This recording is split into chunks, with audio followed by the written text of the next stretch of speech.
world. And I'm going to jump onto it next week, I think. yeah, I've got a few episodes left to finish it, but it's I've enjoyed it so far. That's it. No, it's not, you liar. No, it's not, because I have to see the Batman. You fibber. Oh, the Batman. I'm going to start by saying this off the bat. I think this is my favourite Batman film. I'm going to start by saying this is the first time I've not seen a Batman day one in my life since I've been old enough to go to the cinema. Yeah. I feel terrible for not going, but something else got in the way this week.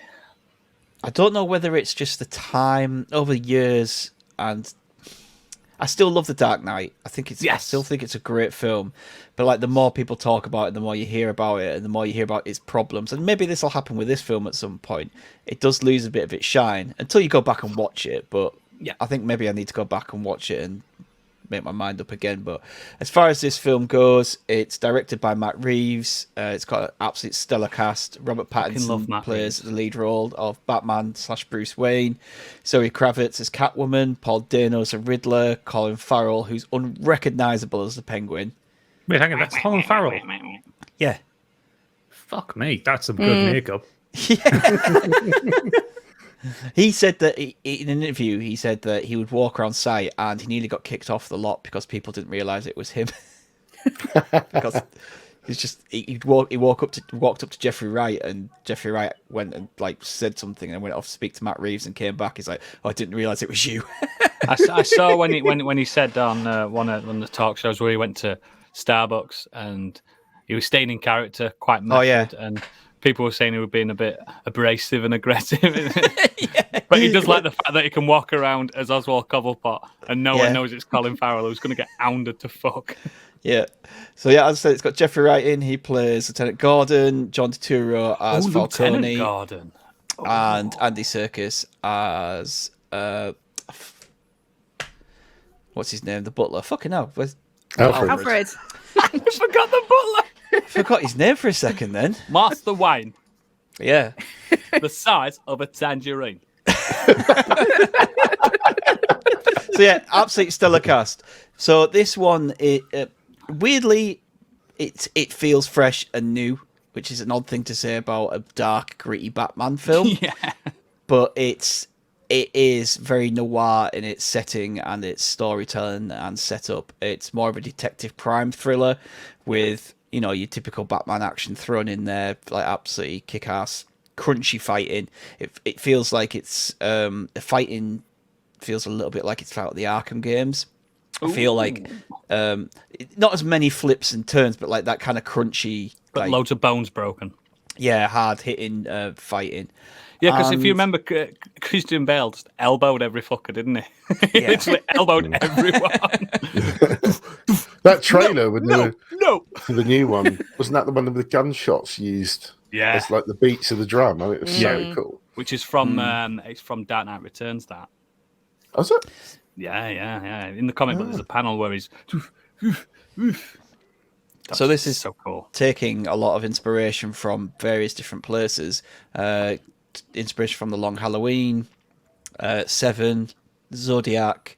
So the Riddler is kind of based on the Zodiac killer. Really? It has a few aspects of Saw in there at times, and it's kind of mixing all that in together to, like I said, to make this like detective crime thriller. The performances are just brilliant throughout. Every single person in this film is on point. There's not one person in this film that I think lets it down whatsoever. I think the film lets Andy Serkis down a little bit. That's my only possible problem with it. He's not given enough to do. He has been in every Matt Reeves film, though, hasn't he? Yeah, but it's... even as a monkey. An ape. Come on. Sorry, Caesar, if you're listening. I do apologise. Planet of the Monkeys. This is how they take over. Mistakes like that. Sorry. But Arpat spends his time for the majority of this film as Batman. Good. It's very much a Batman film. Not a lot of Bruce Wayne. If you've seen the trailers and the pictures and stuff, you'll see he's very emo Bruce. He hasn't found that side of him yet. He hasn't found that persona. He's still kind of a bit down when he's Bruce Wayne. You can see from the pictures the kind of person he sits around in his eyeliner listening to Nirvana and not really giving a shit about Wayne Enterprises and his money and stuff like that. When I saw the trailer, it looked like year 1, year 0 Batman. It's year 2. Is Is it year 2? Oh, year 2. So he is explicitly playing a younger Bruce Wayne than other Batmen have played. Okay. Yeah, I like that. yeah. I like this. This is good. So he, it's like I said, it's set in year 2, which I think is really good because what it does from the off is it has faith in Batman and the characters. It has faith in the audience and the film, knowing that we know who Penguin is, we know who Catwoman is. They just exist in this world. There is no need to set any of them up. They're just Is there. the pills? I'll get to that. Oh no! And the way it's set up is that the people, when they see the bat signal, it's all in the opening bit. Like the gangs and the people, they know what it means. That's good. They see the bat signal, they know this means trouble, and they're there, kind of looking around in the shadows, waiting for him. And he has this grip on the city. Of like you see in the trailer, he says, "I'm vengeance." Like that's what he is. He is out there patrolling the streets and basically just taking down criminal scum. Oh. But yeah, this story, he gets kind of dragged into this murder mystery involving the Riddler, who's kind of going around and killing all these people, these kind of high people in office and in the police and everything, and he's kind of revealing the corruption within the city. And it's this big old murder mystery on who is behind all this and who is the Riddler trying to, to out and everything like that. So he actually what's his a end game? detective this time. Yeah, exactly. Yes, he has to do a bit of detective work, more so than just I'm going to click a button on my mobile and be able to see everything like he does in The Dark Knight. That's what a lot of Detective vision. Yeah, but if think you that's what remember, all the Batman Lucius films- Fox did say, "If you use this, I want nothing to do with it." But I think that's what all the Batman films lacked so far. Is he's meant to be the world's greatest detective, and you don't really get that side of it from any of the films, I don't think. He's in almost the films. He's just a multi-billionaire beating the shit out of poor people. Yeah. In the comics, the better Batman books are the ones where he is a detective, where he is a flawed person as well. He's not Sherlock Holmes. He can't magic a solution like Sherlock Holmes does. No, the back computer can though. Sometimes. But he does do some detective work, but he still has his flaws, which is one of the things I really liked. There's still things he misses. There's still things, even in fact, even in the fight scenes and stuff, he doesn't get it right every time. And he's still learning to be the Batman. Like I said, he's only 2 years into this. He's still trying to figure out who he is and who the Batman is as well. That's refreshing compared to like Ben Affleck, who was 15 years strong Batman. Do you know what I mean? It's very refreshing. Murder Bat. Yeah, Murder Bat. Gun Bat. Yeah.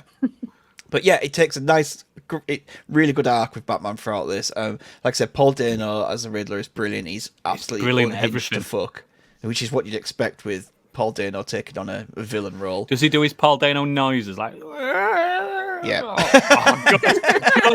Good. Because he has so many noises. He's so weird, but I love him, and he's so creepy as an actor. And what's he from? Dano's incredible. He's from everything. There Will Be Blood, mainly. I think that's his biggest role. He was in Prisoners as well. Prisoners. Yeah. Oh, his performance in Prisoners was harrowing. Yeah, it's brilliant.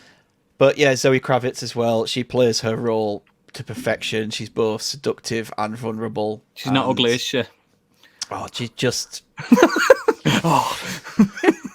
She's beautiful. I can't say anything. There's no other words for it. Yeah, no, she's absolutely stunning in this, but she plays the role perfectly as well. It's not just about the way she looks. She has the confidence and everything within the character, and there is a lot of chemistry between her and Robert Pattinson as well. So that's good to see. But babies. The things that I love about this more than so, I think, is Gotham City feels like Gotham again. It's moody, it's dark, it's dank, it's dirty, it feels like a character. It doesn't... My biggest issue I have with the Dark Knight trilogy is that Gotham felt like Gotham in the first film, and then the next two films... Chicago. Chicago / New York City. There was no character to the city at all. It just felt like a regular old American Metropolis. It's weird City. because in Batman Begins there's like proper like Art Nouveau architecture and a monorail and everything, and it's got the Narrows and the steam, and then the next film it's a completely different city. Big glass fronted buildings, no Gothic architecture. Yeah, exactly. What happened in 2 years? But this is it feels like Gotham. You are in Gotham again. I want to see steam coming out of fucking. It feels like great. It's the Gotham that you get in Arkham City and Arkham Knight. It's that kind of Gotham.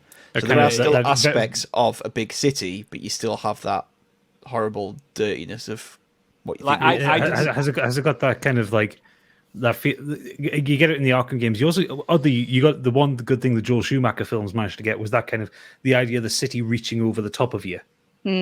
Because that's kind of the always impression I get of when Gotham's done well. It was quite futuristic though, the Schumacher ones, weren't it? No, but it had a lot of like Art Deco stuff to it, and it was like the city was bigger than it needed to be. It was over the top in a way that was felt oppressive. I always liked the it had character at least, didn't it? Yeah.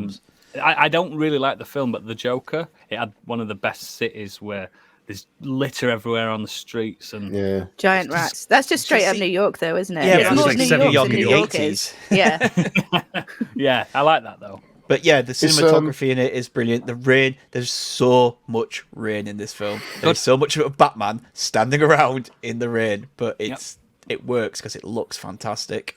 There's a lot of talk about the length of the movie. Did you think it was too long? Didn't bother me one bit. Didn't feel. I don't mind long movies. I don't either. But I just 3 hours is fuck all. Yeah, and it's just so good. I really really enjoyed it. I'm really looking forward to seeing it again.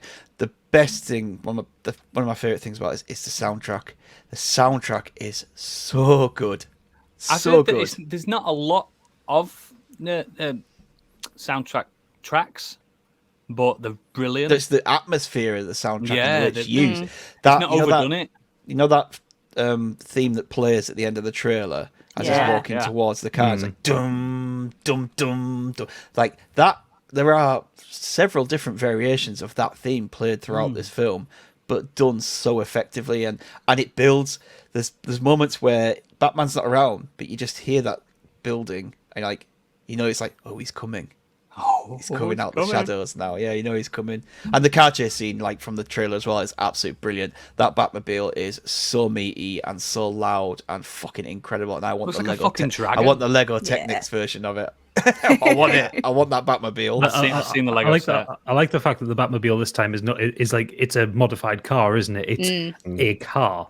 Yes, it looks like as opposed to a Mad tank. Max. But as opposed to a tank, or as opposed to whatever the fuck Joel Schumacher made. Yeah, but it's still got that jet engine on the back. Of course it does. If anyone had come up with some sort of vehicle challenge thing that they might do on a podcast, how would that Batmobile do in that? Let it drop, let it go. No. The problem with this Batmobile is it is just a fast car. It's with a bit of reinforcement. There are no gadgets on it as of yet. So, but it still looks great and sounds great. When he roars that engine up in the cinema, it is like full on, like shakes the cinema. A mate of mine from work he went to see it in 4D, and he said he fucking there was no point in taking any food in with him. He was just getting rattled throughout the whole film. I just couldn't do a 4D one, me. I've done it once, and I'll never do it again because I threw up. Yeah, a brilliant film. Absolutely loved it. I think I know you will love it, Oodles. Yeah, I think it's right down your alley. I'm probably gonna go see it. I can't make my mind up on what Candy likes these days after a few things that me and her have like things and not like things opposite of each other. So do you know what I feel like? I feel already like I'm gonna like it just from the trailers and from, like you said, like the music and just the overall style. I'd be very, very surprised if I don't like it. Yeah. I'm going tomorrow, I was surprised actually, that you didn't tomorrow like afternoon. June. Everyone was. I just didn't. Sorry. I apologise. God, the atmosphere is like, it's proper goth. You probably will love it. Yeah, I'm going to put extra eyeliner on. You have to buy some of the posters and the artwork, Candy. I reckon you're going to end up having a tattoo about half that film onto people anyway. Oh, I hope so. I almost bought a poster of it yesterday. I haven't even seen it yet. Which I don't think it's a spoiler because it is Batman. no killing, no guns, and he makes a point Yes. of that. It Perfect. actually makes a point of it. I hate when Batman kills. I hate it.